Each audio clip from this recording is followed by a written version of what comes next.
Another topic of discussion in hydrodynamics is viscosity. ठीक है, book में एग्जाम्पल दिया है जब विस्कोसिटी के बारे में बताया है तो वाटर का और सिरप का.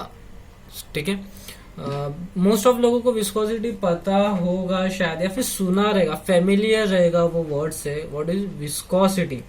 तो टेकिंग एन एग्जाम्पल, जब हम लोग वाटर क्या करते हैं, ग्लास से अगर पोर करते हैं, सिंपली ग्लास से क्या कर रहे हैं, पोर कर रहे हैं, तो इजीली हो जाता है.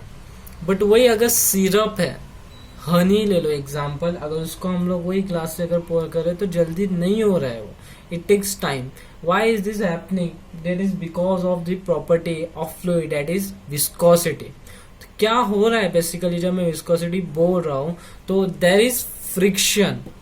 Basically, there is friction both within the fluid itself and between the fluid and its surrounding. मतलब क्या है, दो चीजों के बारे में गौर किया है यहाँ पर. First one is there is friction both with in the fluid itself and second one is fluid and its surrounding. मतलब अगर मैंने सिरप लिया तो सिरप को इमेजिन करो स्ट्रीमलाइन फ्लो है, तो मतलब बहुत सारे लेयर्स वगैरह हैं, तो लेयर्स के आपस में ही फ्रिक्शन है. लेयर्स अगर जब फ्लो हो रहे थे तो लेयर्स के आपस में ही फ्रिक्शन आया. And the second friction was वो ग्लास जो था, दूसरा मटेरियल चेंज हो गया या फिर सराउंडिंग क्या हुआ, चेंज हो रहा है, तो ग्लास के और जो सिरप या फिर वाटर के जो कांटेक्ट हुआ उनमें भी कुछ ना कुछ क्या हो रहा है, फ्रिक्शन आ रहा है. ठीक है, ये जो दोनों फ्रिक्शन हमें देखने को मिला है, that friction, that property basically is called as viscosity. ठीक है, तो विस्कोसिटी अगर मैं बोल रहा हूं तो कंपैरिजन अगर करके बोल रहा हूं, तो जब वाटर को पोर कर रहा था तो उसमें विस्कोसिटी ज्यादा थी कि कम थी. जब सिरप की बात कर रहा हूं तो उसमें विस्कोसिटी क्या थी, कितनी थी, तो वाटर में विस्कोसिटी क्या थी, काफी कम थी. मतलब फ्रिक्शन क्या था, कम था. तो विस्कस बेसिकली विस्कोसिटी या फिर विस्कस फोर्स जो था वो काफी कम था. But in syrup the viscosity was quite high. ठीक है, यहाँ पर एक डायग्राम है अंडरस्टैंड करने के लिए. विस्कस फ्लो जब मैं बोल रहा हूँ, विस्कस फ्लो है मतलब क्या, फ्रिक्शन ज्यादा है. इसका मतलब देखो जब फ्लूइड फ्लो हो रहा था तो सेंटर वाला जो यहाँ पे लेयर, बहुत सारे लेयर्स थे, इमेजिन करो लेयर्स है बहुत सारे जो फ्लो हो रहे थे, तो मिडिल वाला लेयर क्या है, काफी आगे है. बट उसके जो लगकर है लेयर्स, उनमें क्या हो गया, इंटरनल फ्रिक्शन आ रहा है. लेयर्स के आपस में ही फ्रिक्शन होने की वजह से ये वाला क्या हो गया, थोड़ा पीछे हो गया. ठीक है, ये वाले क्या हो गया, पीछे हो गए. फिर उससे जो एडजेसेंट लेयर्स थे वो भी तो कांटेक्ट में, उनमें भी क्या हो गया, इंटरनल फ्रिक्शन आया, जिसकी वजह से क्या हो गया, ये भी क्या हो गया, पीछे हो जा रहे. ठीक है, बेसिकली क्यों, because of the reason is viscosity. That type of flow is called as viscous flow. Example is given by river. ठीक है, रिवर में देखा रहेगा जो नजदीक, जो शोर के नजदीक रहता है वो इतना फ्लो नहीं रहता है, बट जब सेंटर में जाते हैं तो वो क्या होता है, काफी ज्यादा स्पीड रहती है, काफी ज्यादा क्या होता है, फ्लो होता है. बेसिकली एग्जाम्पल किसका है, रिवर का. ठीक है, second is non viscous flow. Non viscous flow मतलब क्या है, viscosity zero. Viscosity zero sir possible है, मतलब नॉर्मली अगर कोई भी एग्जांपल हम लोग ले रहे तो उसमें कुछ ना कुछ ले रहे हैं जब हम, तो उसमें कुछ ना कुछ हमेशा विस्कस फोर्स रहेगा, विस्कोसिटी होने ही वाले, चाहे वो वाटर ही क्यों ना रहा हो. बट एक कंडीशन हम लोग फिर भी डिफाइन कर देते हैं कि अगर नॉन विस्कस फ्लो रहा तो कैसा रहेगा, तो उसमें एडजेसेंट लेयर्स में क्या रहेगा, कुछ फ्रिक्शन नहीं होने वाला है, कुछ विस्कोसिटी नहीं रहेगी, और सब क्या हो गए, सेम साथ में सब क्या होने वाले, फ्लो होने वाले इन वन डायरेक्शन. ठीक है सर, प्रैक्टिकली ऐसा पॉसिबल है क्या? हाँ, एक एग्जांपल दिया है, दैट इज हीलियम. हीलियम दिया है at 2 kelvin. Sir helium fluid, हाँ फ्लूइड है ना, विस्कोसिटी ऑफ कोर्स रहेगा फैक्टर्स के अंदर, बट कब, एट 2 केल्विन ही पॉसिबल है. 2 केल्विन मतलब काफी कम टेम्परेचर होता है. ठीक है, उसमें जाना मतलब ऑलमोस्ट इम्प्रैक्टिकल. विस्कोसिटी, इसका अच्छे से एक डेफिनेशन हम लोग ने प्रिपेयर करते हैं, प्रॉपरली देखते हैं क्या है. Viscosity is a property of fluid by virtue of which, या फिर लिख सकते हैं यहाँ पे due to which the relative motion between different layers of a fluid experience a dragging force. Experience a dragging force. जो हम लोगों ने अभी यहाँ पे अंडरस्टैंड किया है वही चीज को हम लोगों ने सेंटेंस बना के लिखा है। क्या है sentence? Viscosity is a property bye virtue of which relative motion मतलब विथ रिस्पेक्ट टू, आपस में, between different layers of fluid experience a dragging force. हाँ, कुछ तो फोर्स है ना जिसकी वजह से क्या हो रहा है, ये आगे है तो ये क्या हो जाता है, थोड़ा पीछे रह जा रहा है। फ्रिक्शन है मानता हूं, बट कुछ तो एक ड्रैग कर रहा है, पीछे की तरफ खींचने को ट्राई कर रहा है। दैट फोर्स, ड्रैगिंग फोर्स, उसका हमने एक नाम देके रखा है। That force is called as viscous drag या फिर विस्कस फोर्स। ठीक है, चलेगा। Now let us try to understand viscous drag. जो विस्कस फोर्स है बेसिकली उसके और किस तरीके से हम उसको बाइफरकेट या फिर डिफरेंशिएट कर सकते हैं with respect to liquid and gas, देख सकते हैं क्या? देखते हैं। पहले एक फिगर को अंडरस्टैंड करते हैं प्रॉपरली, काफी इंपॉर्टेंट फिगर है। It is a figure in which या फिर diagram which relates change in velocity with respect to distance. मतलब डिस्टेंस के रिस्पेक्ट में हम लोग क्या, रिस्पेक्टिव में हम लोग क्या देखते हैं, चेंज इन वेलोसिटी देखते हैं। सर थोड़ा फिगर को इमेजिन करते हैं। क्या है बेसिकली, ये बेस है। ये किसका बेस है?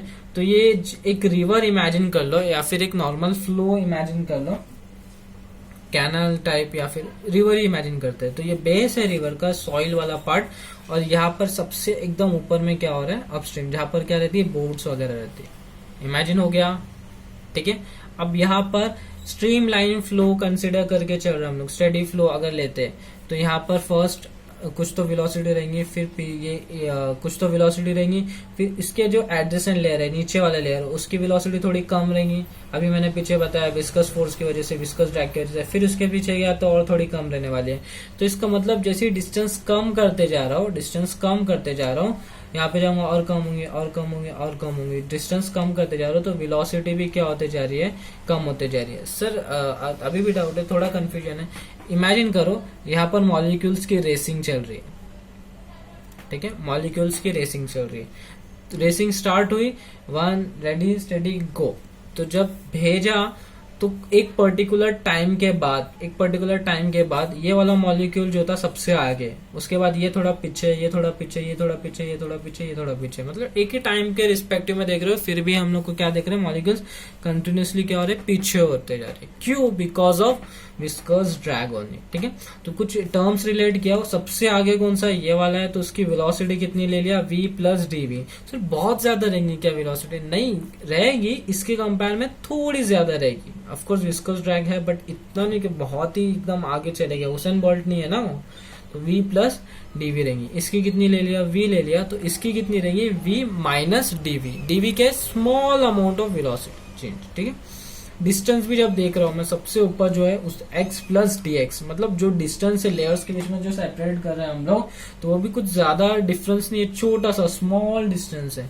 फिर ये वाला जिसकी वेलोसिटी v थी उसकी कितनी डिस्टेंस ले लिया मैंने, x डिस्टेंस ले लिया, और v माइनस डी वी जिसकी कम वेलोसिटी थी उसका डिस्टेंस कितना है, x माइनस डी एक्स था, ठीक है। फिगर थोड़ा अंडरस्टैंड हुआ, क्लैरिफाई हुआ किस चीज क्या था ये, details change in velocity with respect to distance, जो हमको क्या बता रहा है, विस्कस ड्रैग दिखा रहा है बेसिकली, ठीक है। सर ये विस्कस ड्रैग जो है in liquid it is due to short range molecular cohesive force. Of course molecular, अगर जब मैं लिक्विड की बात करता हूँ तो उसके अंदर क्या हो रहा है, ये जो फ्रिक्शन बेसिकली विस्कस जो ड्रैग आ रहा है, it is because of molecular cohesive force. Cohesive force हमने पढ़ चुका है, क्या रहेगा, same see for same molecules के बीच में फोर्स ऑफ अट्रैक्शन जो रहेगा, उसकी वजह से क्या हो रहा है, फ्रिक्शन जनरेट हो रहा है, दैट इज विस्कस ड्रैग। अब इसे हम फ्रिक्शन नहीं बोलेंगे, हम लोग विस्कस ड्रैग बोलेंगे, ठीक है। बट गैसेस में तो नहीं होता है मॉलिक्यूलर, इतना कोहेसिव फोर्स इतना अच्छा नहीं है, तो क्यों हो रहा है फिर? गैसेस में भी हमको विस्कोसिटी देखने मिल रही है, विस्कस ड्रैग देखने मिल रहा है। तो in gases it is due to collision between fast moving molecules. हाँ, फोर्स ऑफ अट्रैक्शन नहीं है, कोहेसिव फोर्स नहीं है, बट उनमें क्या है, कोलिजन्स तो है ना, मगर बहुत सारे। इसके अंदर कोलिजन पॉसिबल नहीं है, बट कोहेसिव फोर्स है। इसके अंदर कोहेसिव फोर्स पॉसिबल नहीं है, बट कोलिजन क्या है, काफी ज्यादा होता है। Because of that collision only, fast moving molecules की वजह से क्या देखने को मिलता है हमको, गैसेस में क्या देखने मिलता है, विस्कस ड्रैग देखने को मिलता है, ठीक है। As long as relative velocity between the layers is small, ये जो रिलेटिव वेलोसिटी हम लोग जो देखे ना, रिलेटिव मतलब इसके रिस्पेक्ट में इतनी, तो डीवी की बात कर रहा है अब, D V relative velocity between the layer is small, then viscous drag is directly proportional to relative velocity. मतलब जितनी वेलोसिटी रिलेटिव वेलोसिटी रहने वाली है that will be directly proportional to viscous drag, ठीक है। ये कौन से नॉर्मल कंडीशंस में, बट इन टर्बुलेंट फ्लो में प्रॉब्लम क्या है, viscous drag increases rapidly. Sir क्यों? टर्बुलेंट फ्लो जब बोल रहा हूँ याद करो क्या होता है, रैंडम मोशन था, कैसे भी जा रहा था, एडीज वगैरह जनरेट हो रही थी। एडीज बेसिकली डिस्टर्बेंस वगैरह क्या हो रहा है, जनरेट हो रहा है, एक प्रॉपर लेयर या विद रिस्पेक्ट टू एक्सिस के पैरेलल नहीं जा रहा है, तो that is because of that viscous drag क्या हो गया, इंक्रीज हो गया। देखना रैंडमली इधर उधर जा रहे तो और बल्कि क्या हो जाएगा, फ्रिक्शन वगैरह क्या हो जाएगा, इंक्रीज हो जाएगा। हेंस तो ये जो रिलेशन हमको मिला ना, viscous drag directly proportional to relative velocity, वो वैलिड नहीं होगा किसके लिए, टर्बुलेंट फ्लो के लिए। Hence viscous drag increasing rapidly, therefore hence not proportional to relative velocity, but proportional to higher power of relative velocity. मतलब वो रिलेटिव वेलोसिटी हम लोग विद रिस्पेक्ट टू लेयर्स देख रहे थे, तो वो क्या हो रहा है, विस्कस ड्रैग प्रोपोर्शनल है नॉर्मल फ्लो के लिए, बट टर्बुलेंट फ्लो में क्या होगा, it is proportional to power whole के पावर में कुछ तो नंबर्स रहेंगे, उसके क्या रहेंगे, प्रोपोर्शनल रहने वाला है, काफी ज्यादा वेलोसिटी रहेगी उसके रिस्पेक्ट में, इसलिए, ठीक है।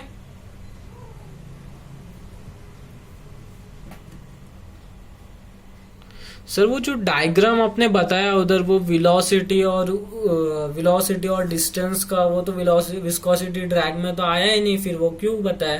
बिकॉज ये टर्म जो उसी के कंटिन्यूएशन में डिफाइन हो रहा था, वेलोसिटी ग्रेडियंट, काफी इंपॉर्टेंट टर्म है। क्या है ये velocity gradient? Basically it is a rate of change of velocity with respect to distance measured from stationary layer is called velocity gradient। Sir हम कहा विस्कोसिटी, विस्कस ड्रैग वगैरह पढ़ रहे थे, तो ये हमको क्या जरूरत पड़ गई वेलोसिटी ग्रेडियंट देखने की? वो आगे हम लोग टर्म देखेंगे, वो हेल्प करेगा कोएफिशिएंट ऑफ विस्कोसिटी के लिए, ठीक है। तो वेलोसिटी ग्रेडियंट पहले समझ लो अच्छे से। हम लोग ने दो चीज के बीच में कंपैरिजन किया था ना, वहां पर क्या था, वो दो चीजें, एक तो वेलोसिटी था और एक रिस्पेक्ट टू डिस्टेंस, नीचे के लेयर से ऊपर तक के जा रहे थे, देख रहे थे इतने डिस्टेंस पे क्या हो रही थी, मॉलिक्यूलर रेसिंग लगाए थे ना, उनकी क्या हो रही है, कितनी वेलोसिटी वो चेक कर रहे हैं। तो वही क्या ले रहे हैं हम लोग, बेसिकली रेशियो ले रहे हैं वही पर्टिकुलर टाइम के लिए, rate of change of velocity with respect to distance. अब जो चेंज इन वेलोसिटी है काफी छोटा रहेगा, और दो लेयर के बीच में जो क्या रहेगा डिस्टेंस, वो भी क्या रहेगा, काफी कम रहने वाला है। कहाँ से मेजर कर रहे हैं? From stationary layer, fixed layer जो था ना, जहाँ पे क्या हो रहा है, बेसिकली कोई भी मोशन नहीं है मॉलिक्यूल का उधर पे, तो stationary layer is called as velocity gradient, ठीक है। सर वेलोसिटी ग्रेडियंट क्यों किया है? ताकि हम लोग क्या कर सके, क्या फाइंड कर सके, coefficient of viscosity. Sir coefficient of viscosity, हाँ सुना हुआ लग रहा है, हम लोग ने पीछे किया था ना टर्बुलेंट फ्लो वगैरह में डिसाइड करने, रेनॉल्ड्स नंबर में फॉर्मूले में आया था, कोएफिशिएंट ऑफ विस्कोसिटी आया था ईटा, ठीक है। तो कोएफिशिएंट ऑफ विस्कोसिटी क्या है? Basically according to Newton's law of viscosity for a streamline flow F is directly proportional to a dv by dx। Sir ये F तो ठीक है, विस्कस ड्रैग जो है वो है बेसिकली, या फिर ठीक है, A क्या है, एरिया ऑफ स्ट्रीमलाइन फ्लो, देखते क्या है, dv by dx क्या है, जो अभी हम लोगों ने किया वेलोसिटी ग्रेडियंट जो था वो यहाँ पर आ गया, ठीक है। प्रोपोर्शनलिटी साइन हटाओगा तो क्या आएगा, एक कांस्टेंट आएगा, that it is called as coefficient of viscosity, ठीक है। इसका डेफिनेशन हम लोग क्या बना सकते हैं, ईटा को अकेला रखो, बाकी सबको वो साइड भेज दो, A DV by D X उधर भेज दिया सब, तो क्या हो जाएगा, eta can be defined as viscous force per unit area per unit velocity gradient, ठीक है। ये जो एरिया जो मैं बोल रहा हूं, तो कौन सा area, area is not the cross sectional area जब मैं बोलूंगा तो not cross sectional area, but it is the area of layer parallel. यार A is not cross sectional area of the tube या फिर कुछ नहीं है, वो जो लेयर की बात करें उसका जो भी एरिया रहेगा वो डेट इज ए यहाँ पर जो है, ठीक है, parallel to the direction of the flow, ठीक है। ऐसा यूनिट ऑफ ईटा करो, सब को इधर भेजो, फोर्स का unit newton, area metre square, D V by D X metre per second per distance है तो मीटर आएगा, जो भी मिलजुल के जो मिलेगा वो क्या मिलेगा, Newton second per metre square. कभी कभार सुना रहेगा ऐसा पॉइज करके यूनिट आया, तो that is your given as CGS unit poise. Newton second per metre square can be noted as poise. दोनों में रिलेशन, होमवर्क पार्ट है, फाइंड करके आओ इन दोनों में क्या रिलेशन है, कितना पॉइज होता है Newton second per metre square.